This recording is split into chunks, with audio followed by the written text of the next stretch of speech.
Welcome back. If you just joined us, we've been looking at the proliferation of arms, small and light weapons in the country. And our guest on this episode of Question Time is the Chairman, Presidential Committee on Small and Light Weapons, Ambassador Imohe. He's also the Chairman, Conference of Parties to the Arms Treaty in the United Nations, Geneva. Don't go away. Who are the merchants of war? Who are the sponsors of this illicit trade? It could be anybody who sees a profit in it.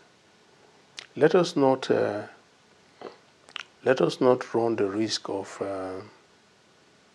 tying the culprits in this regard to particular nationalities.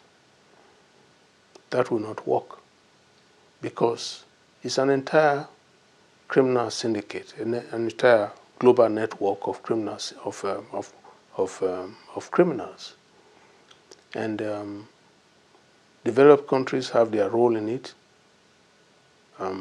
Third world countries, developing countries also have their role in it.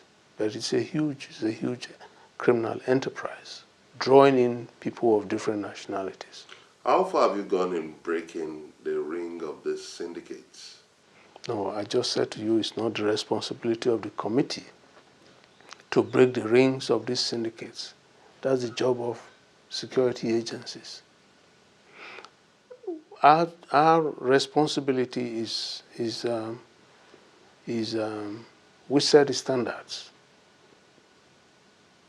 We set the standards, and we cannot fulfill the responsibility of a security agency.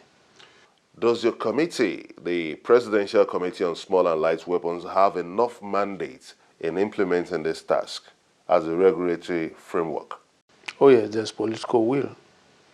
There's political will. Government is very serious about removing this specter of insecurity in Nigeria.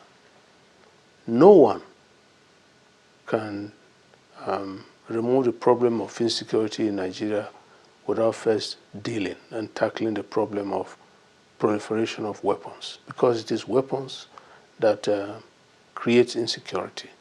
Now let's look at border insecurity in Nigeria. How can this be better addressed?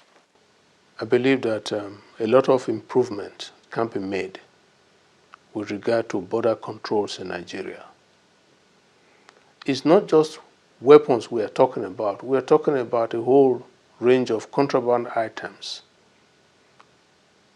being able to come into Nigeria because we have porous borders. The maritime domain, for example, is porous. And when you talk about land borders, in some parts in Nigeria, no such borders even exist. It's just open country. And so who is going to prevent somebody from bringing in contraband items, including weapons, through such porous arrangement? What I'm trying to say is that we need to pay more attention to border controls to ensure that Nigeria's flanks are not left open to be exploited by criminals and different shades of criminals, including those that are trafficking in illegal and illicit weapons. What's your assessment of the international coalition for the campaign against Boko Haram? I think it is the only way to go. Insurgency has become transnational in character. And therefore, the weapon for fighting insurgency cannot reside within the borders of any one country. These issues are no longer such as could be tackled exclusively by any one country. These days, I believe that the only way to go is a collaborative agenda. And in this case, in Nigeria, a collaborative agenda is working.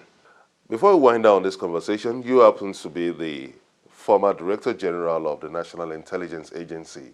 And usually when we talk about insecurity, the public, most of the public, they are made to understand that there's a limit to what they could know. Do you think there is an information that could be of public interest? I'm rather thinking of a situation where the public comes across information that is relevant and information that is critical, and the public is prepared to immediately share that information with security agencies. That's how it should be done. Now, I believe very strongly that that members of the public can help drive the process. When you talk about access to information, we can't assume that government knows everything. The man in the street, members of the public, may have access to certain information that government may not immediately have access to. And such a member of the public has a responsibility to put that information at the disposal of government. Ambassador Imohe, Chairman, Presidential Committee on Small and Light Weapons, and the President, Conference of Parties to the Arms Trade Treaty at the United Nations in Geneva. Thank you for making our time for this episode of Question Time. Thank you very much indeed. Thank you.